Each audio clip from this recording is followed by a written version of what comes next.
کچھ سالوں کے لیے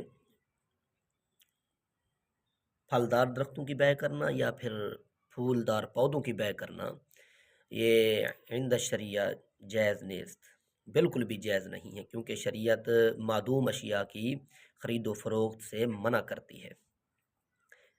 معدوم اشیاء سے مراد وہ اشیاء کہ جو ابھی معرض وجود کے اندر ہی نہ آئی ہوں، یا اگر آ تو گئی ہوں لیکن قابل انتفاع نہ ہوں، نفع دینے کی ان کے اندر صلاحیت نہ ہو، تو ایسی اشیاء کی خرید و فروخت شریعت کے اندر جائز نہیں ہے، بالکل منع ہے۔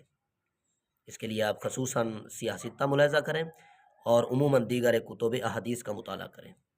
کتب اناف کا تو شمار ہی نہیں ہے، بلکہ کتب اناف ہی کی قید کیا لگانا، چاروں ائمہ کے نزدیک اس قسم کی بیوع جو ہے وہ ناجائز ہیں۔ چاروں ائمہ کے نزدیک کسی ایک امام نے بھی اس معدوم اشیاء کی خرید و فروخت کو جائز قرار نہیں دیا، روا قرار نہیں دیا۔ کیوں؟ کیونکہ نص موجود تھی، تو نص کے ہوتے ہوئے اس طرح کا معاملہ روا نہیں ہے، لہٰذا ان سے اجتناب کرنا چاہیے۔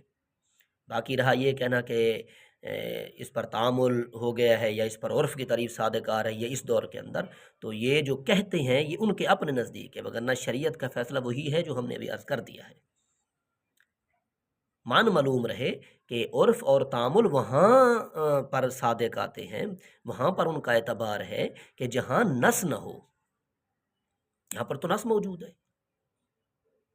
اور پھر اگر نص موجود نہ بھی ہو تب بھی علماء تعامل اور عرف کے اندر شریعت کی اساس بننے کی جو صلاحیت ہے اس کا بھی اعتبار کرتے ہیں۔